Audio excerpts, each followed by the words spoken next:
All right, hello once again. This is Jeff Scott of Rankin Technical College, and I've been going over this St. Louis Blues Line website that I created from scratch, and it kind of looks like it. I wish that what I had done was would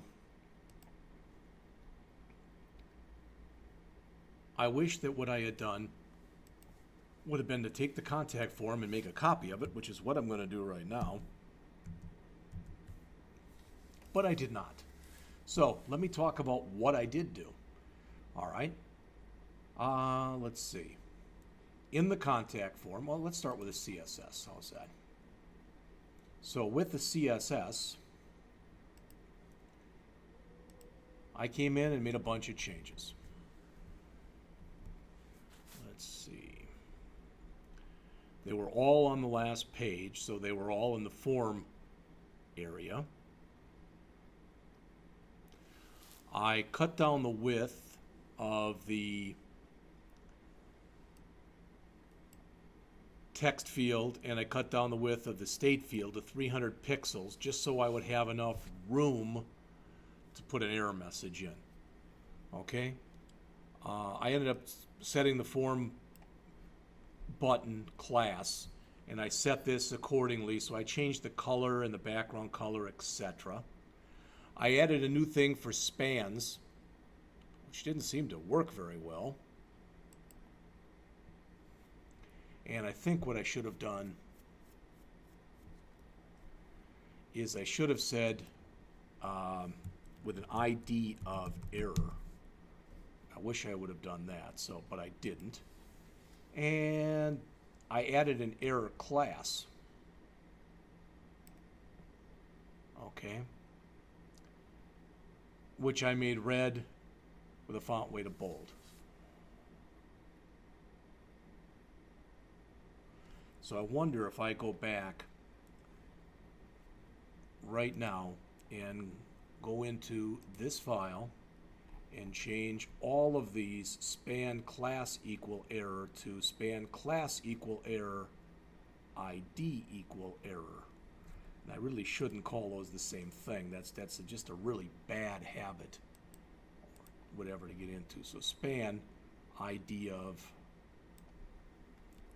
ERR MSG. How's that? So I will set that in ID equal to MSG for each one of these.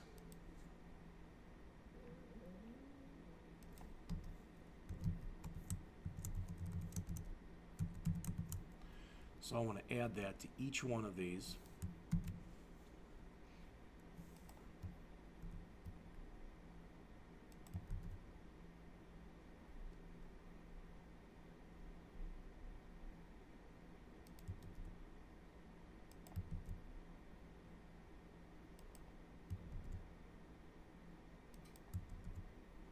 Now hopefully I didn't screw that up, but we'll see.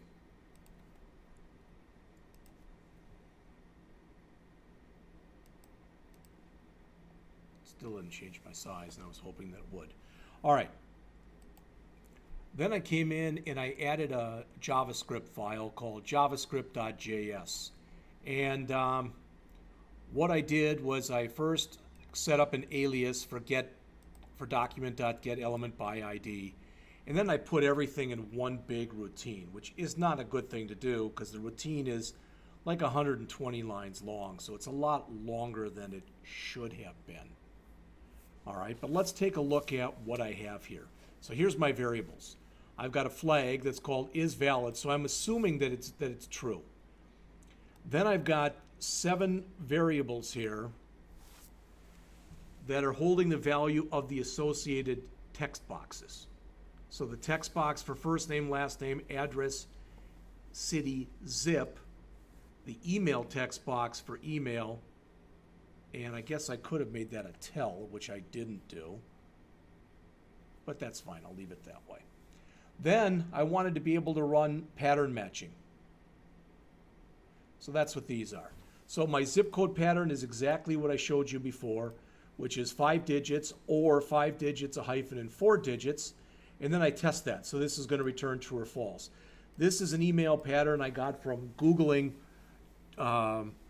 regular expression patterns, and I found, no, I said email regular expression patterns, and I found a site that had this one for JavaScript. All right. Then phones were the same thing, 3 digits, a hyphen, and 3 digits, a hyphen, and 4 digits. All right. Then I validated each field. Now, the first name, last name, address, and city were real easy. Those 4 were simple because all I checked for was I said, if it's either empty or it's undefined, then all I did was I set this error area next to it that currently says required. All those, I went back and reset that to first name is required, or last name is required, or address is required, or city is required. So you'll notice if I run this and just click submit, those are the messages that I get. Those were the easy ones. All right. The harder ones, and the reset button isn't working now. Oh, it is working, but it's not resetting that stuff. Okay. All right. The harder ones were the zip, the email address, and the phone number. So again, if the zip is the empty string or undefined, say zip code is required. Otherwise, when I tried doing that pattern match, because there was a value in there, but if the value in there was not either number, or number, hyphen, number, then I said zip code must be in this format. So you'll see that if I go back and run this again, let's just put values in all of these. But if I put the zip code in an invalid format, I get zip code must be a number, etc. format. All right, but as soon as I put in something valid, boom, it works just fine. Then I did something similar for the email and also for the phone number. And then finally, I just said, if everything that's in there is valid, just give me an alert that says, fine, everything's going to be, the form's going to be submitted. All right, so again, if I put in here, JP Scott at rankin.edu, excuse me, and I put a phone number in as 222-333-4444, and I click submit, it says the form was submitted, and boom, everything is copacetic, as they say. All right, so I'm going to leave this as it is and click submit. It says form was submitted. All right. Now it really wasn't, but you get the idea. So the only thing now is when I click reset, that's all cool. But this should all be reset also when I click reset, and that's not happening. So I'm trying to figure out a good way to make that happen.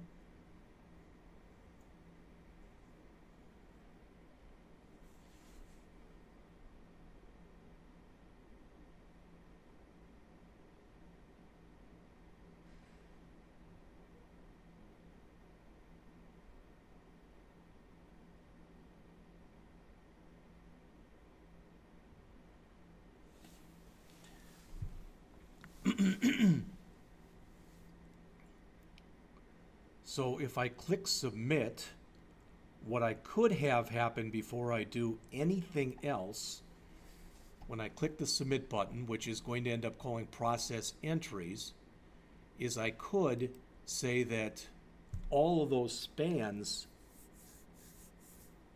I don't know if I'm able to automatically reset that or not.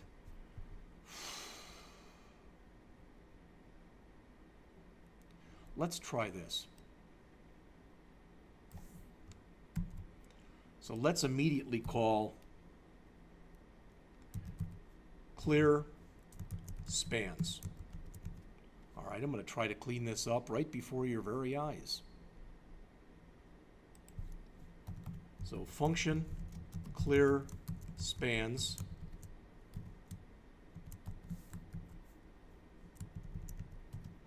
And I'm going to try to, just like I said, clear out all these. So first name, last name, address, city, zip, email, and phone. That way, what should happen here is that, well, I want it easier to show you. All right, I'm putting nothing in there and I'm clicking submit. I've got all these. Now, if I click submit again,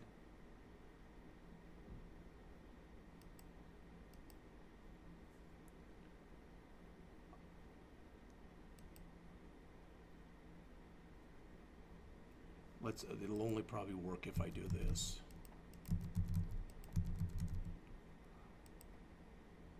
All right, that's all fine. But when I click reset, what I want is I want those to go away. Huh.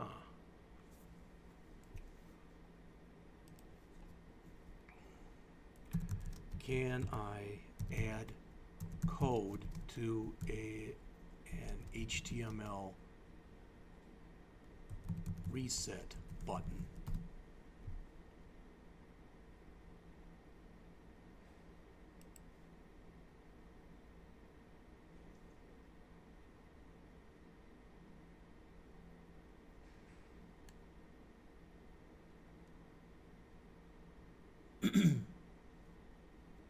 See, reset will set all this stuff, but I don't know if I can put an on click in there, but I'm going to try. How's that? And I've got clear spans, so what if I say this for the reset? On click equal clear spans.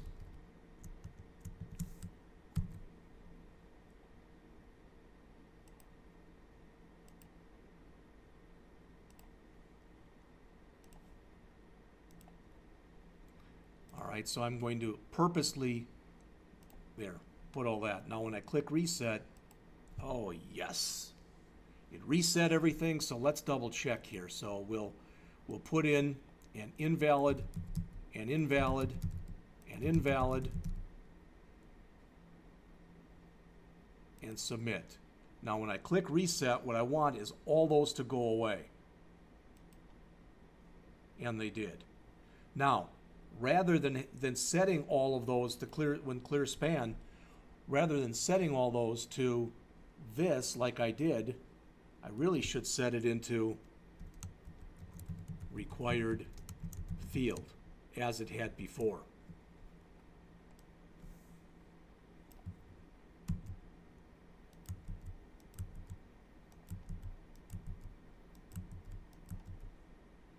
So let's see if that works. So again, there, and it did not set those to required field. Did I save? I did save. So it worked as far as removing everything, but it did not let me. That's interesting.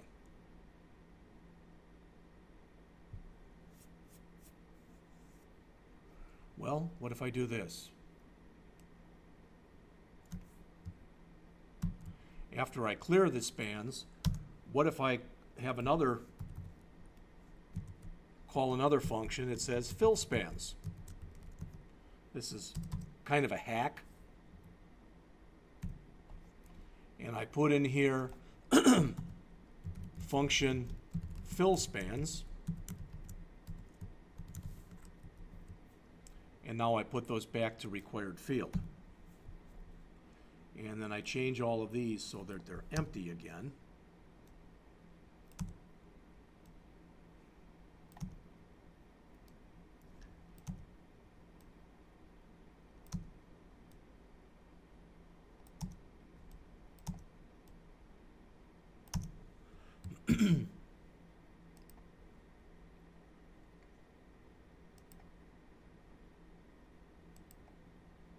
All right, it is resetting those, but it's not allowing me to click there.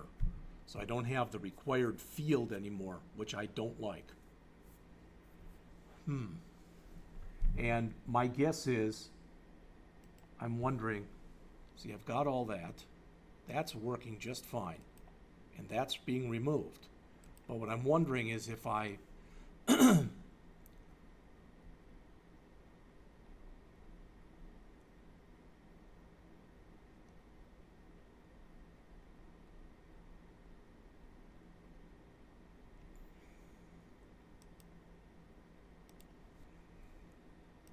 say if on click fill spans.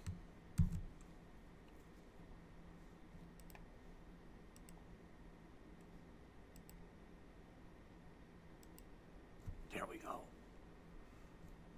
That's what I want to have happen whenever you click reset. So I shouldn't need that routine, this clear spans. Should not need that. Let's try it one more time. Yes.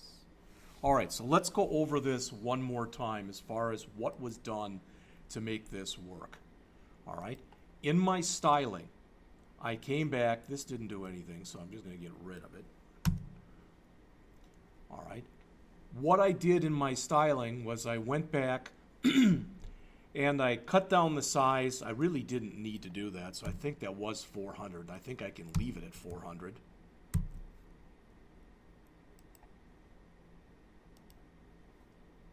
Oh, that's the problem. It's going to run into this one right here. So let me knock it back down to 300. See, uh-oh.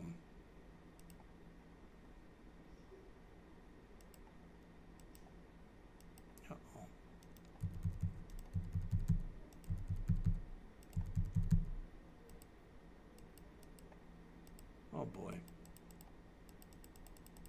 Now my submit button has stopped working. Now, could that be because this isn't wide enough to hold that? I didn't think that would happen, but you never know.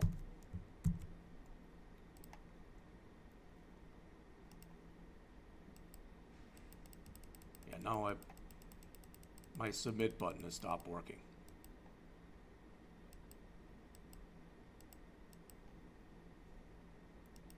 See, it says required at the beginning, and when I reset it, it says required field. So those are both working, but the submit button has now stopped working. Darn it.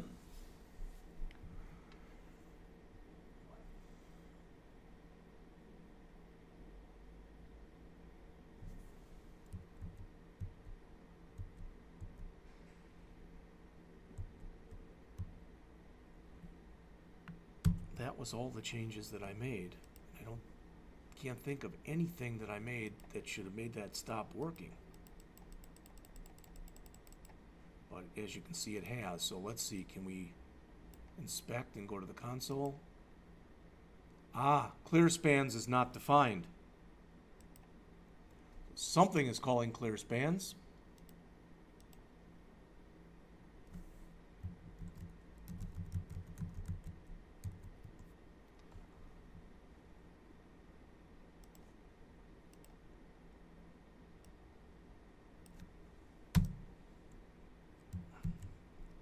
Hopefully that was the only thing keeping that from working.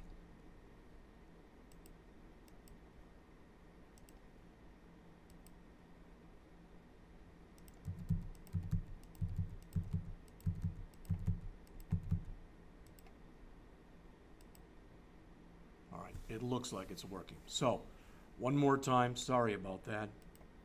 This is getting to be longer than I thought it would be anyway, but let's quickly go over the code one more time.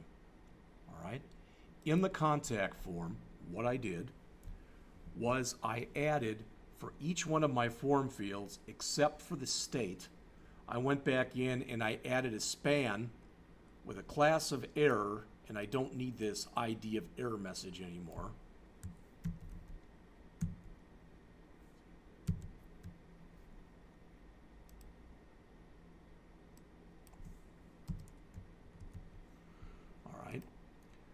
So I added this span with a class of error, and it says just required with a blank space. I guess there's a blank space before and after it, even though I don't need one after it.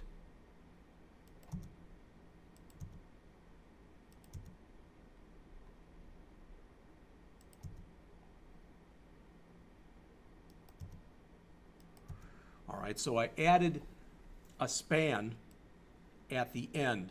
That span that you see at the end is this thing right here. So when you first starts, it just says required right there. Okay, so I added those spans. That's the first thing. I also added, for the button, I said when the reset button is clicked, do its regular thing, but also call fill spans. And what did fill spans do? That made sure that every time I reset the form, it came back in here and it set all of those values back to required fields. So in other words, when it starts, it looks like this, but once I click something and I get messages and I click reset again, it now says required fields. That's that fill spans that does that. And again, I should have gone back and written each of these as its own routine. So I should have, for example, called this validate first name, and then I should have called validate last name.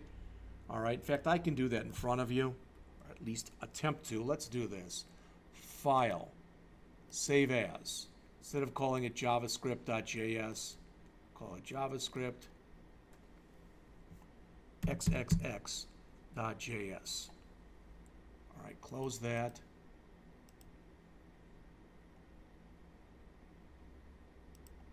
And open the one I want, not the XXX, but the JS. Okay? So now I'm going to grab all of this code that's out of here.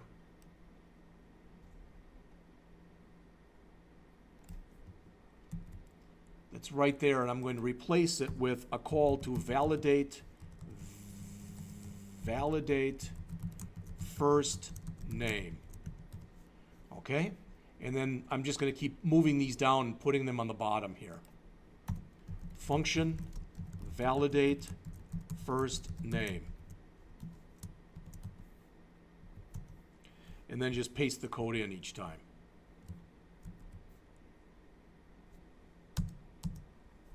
Okay?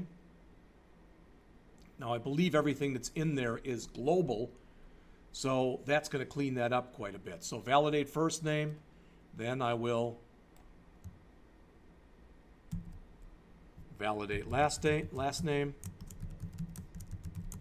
What I'm doing is I'm taking my process entry function and I'm cleaning it up by calling a bunch of other functions.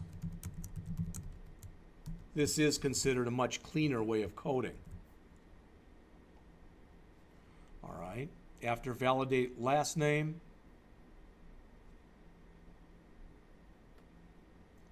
validate address,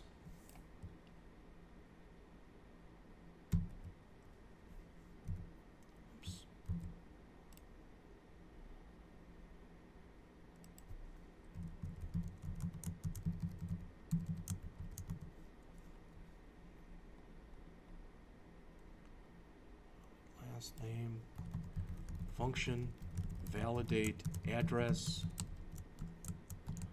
What I'm doing is I'm making my code much more modular.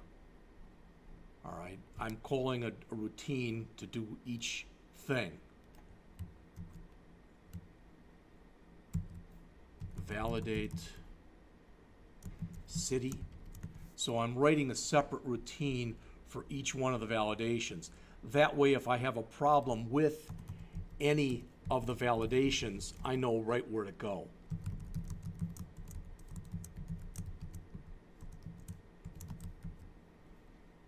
I don't have to validate the state.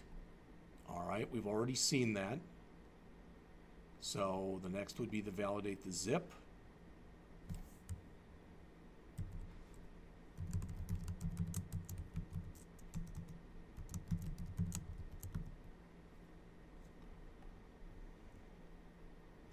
when I get done, this should work exactly like it does right now. In other words, there shouldn't be any errors. Everything should validate just fine, etc.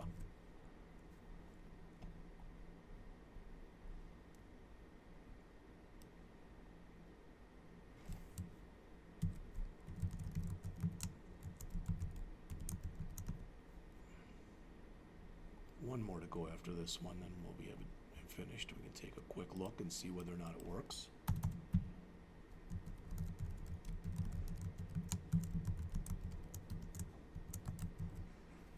And the last one will be function validate phone. We'll call it phone number.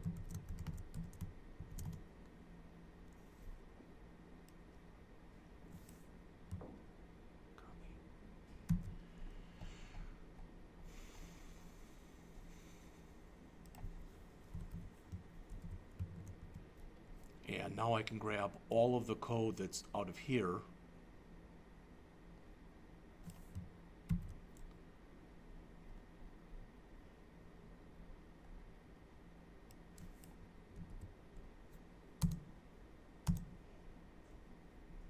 All right, and I've got all my routines down as separate routines.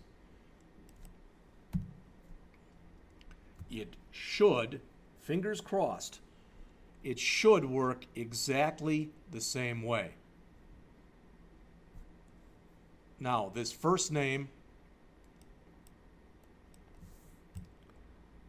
I should take now and put into our validate first name routine.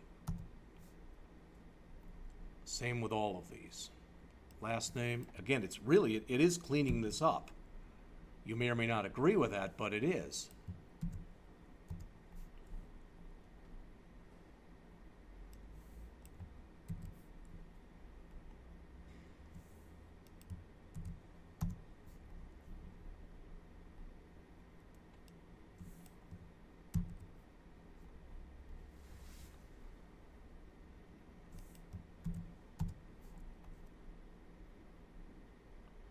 Now I can grab the zip, and then I'll grab the other zip variables.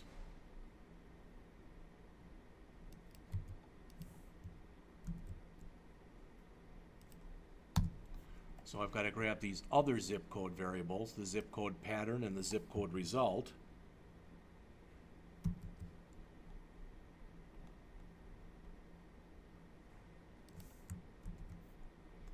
All right, then do the same thing with the email.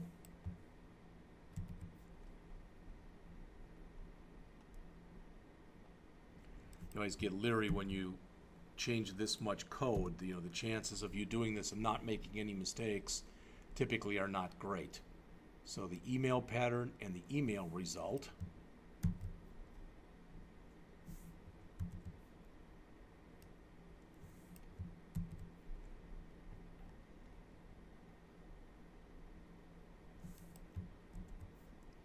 And then finally, the different information with the phone number.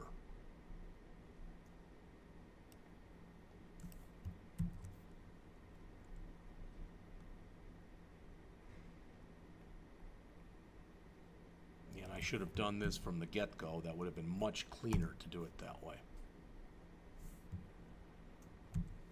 All right, let's see if it still works. And if it doesn't, we'll quickly try to come in and debug it. So, all right. And it says all fields validated, form submitted. Well, that's not a good thing. It did give us our required messages. Did we get this?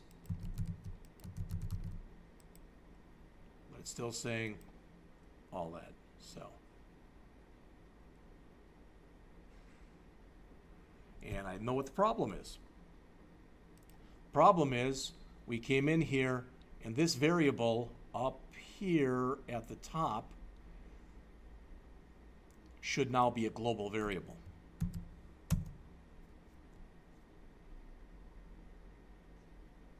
So I'll just put it at the top here. Var is valid equal true, right up at the top, so it's now global. Put the comment up there too.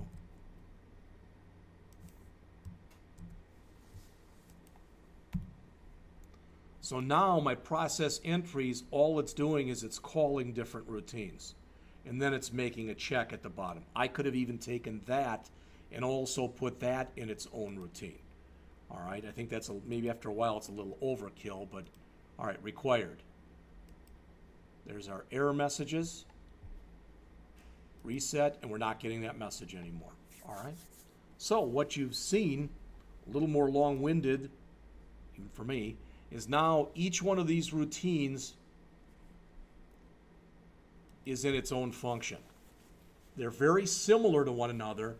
Sometimes people have a desire to write one humongo routine here and just pass in like the first name and pass in the message. I wouldn't do that. It's a little more code, and I should clean this up by writing some comments. All right. But I do have some in here, validate, check for blank input, etc. All right. And I'll clean that up just a tad, but it now appears to work. What I'd like to do is to go back and one more time rewrite this using jQuery. Then we'll move on and bootstrap it.